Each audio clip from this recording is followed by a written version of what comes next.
ចេញពីមិត្តភក្តិនឹងគ្នារាល់ពេលតែងជួបគងងារលេងសើចសប្បាយរាល់ថ្ងៃមិនដែលធ្លាប់គិតទេថានឹងស្រឡាញ់ពើឆោមឆាយគិតត្រឹមមិត្តដែលយល់ចិត្តនៅក្បែរកាយបងប៉ុណ្ណោះភាពស្និទ្ធស្នាលបណ្ដាលឲ្យគេមើលច្រឡំគេចំអន់ថាជាស្នេហ៍យើងស្ម័គ្រស្មោះបងត្រូវលងស្នេហ៍ស្ងួនបេះដូងលួចប្រចាំទ្រូងលួចស្រឡាញ់អូនម្នាក់ឯង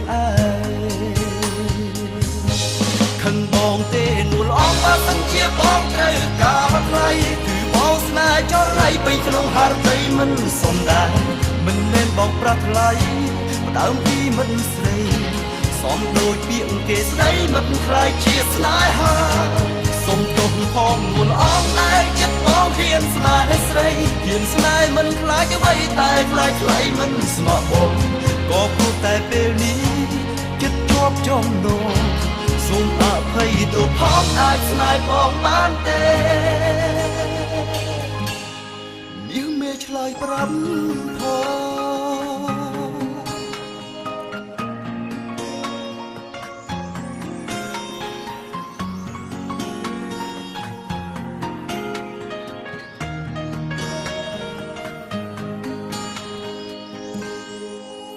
ផ្ដើមចេញពីមិត្តភក្តិនឹងគ្នា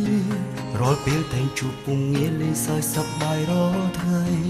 មិនដែលធ្លាប់គិតទេថានឹងស្រឡាញ់ពើ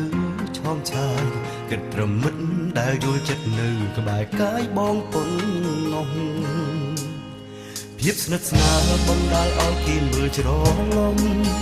គេចំអន់ថាជាស្នេហ៍យើងស្ម័គ្រស្មោះបងត្រូវលងស្នេហ៍ស្ងួនបេះដូងលួចប្រចាំទ្រូងលួចស្រឡាញ់អូនម្នាក់ឯងខឹងបងទេនួលអងបើសិនជាបងត្រូវការថ្លៃគឺបងស្នេហ៍ចរៃពេញក្នុងហឫទ័យមិនសំដែងមិនមែនបងប្រាថ្លៃផ្ដើមពីមិត្តស្រីសំដូចពាក្យគេស្ដីមិនខ្លាចជាស្នេហាសុំទោសផងនួលអងដែលចិត្តបងហ៊ានស្នេហ៍ស្រីហ៊ានស្នេហ៍មិនខ្លាចអ្វីតែខ្លាចថ្លៃមិនស្មោះបងក៏ព្រោះតែពេលនេះចិត្តជាប់ចំណងសូមអភ័យទោសផងអាចស្នេហ៍បងបានទេខឹងបងទេនួលអងបើសិនជាបងត្រូវការថ្លៃបងស្នេហ៍ស្រីពេញក្នុងហឫទ័យមិនសំដែងមិនមែនបងប្រាថ្លៃផ្ដើមពីមិត្តស្រីសំដូចពាក្យគេស្ដីមិនខ្លាចជាស្នេហាសុំទោសផងនួលអងដែលចិត្តបងហ៊ានស្នេហ៍ស្រីហ៊ានស្នេហ៍មិនខ្លាចអ្វីតែខ្លាចថ្លៃមិនស្ម័គ្របងក៏ព្រោះតែពេលនេះចិត្តជាប់ចំណងសូមអភ័យទោសផងអាចស្នេហ៍បងបានទេមាសមេឆ្លើយប្រាប់ផង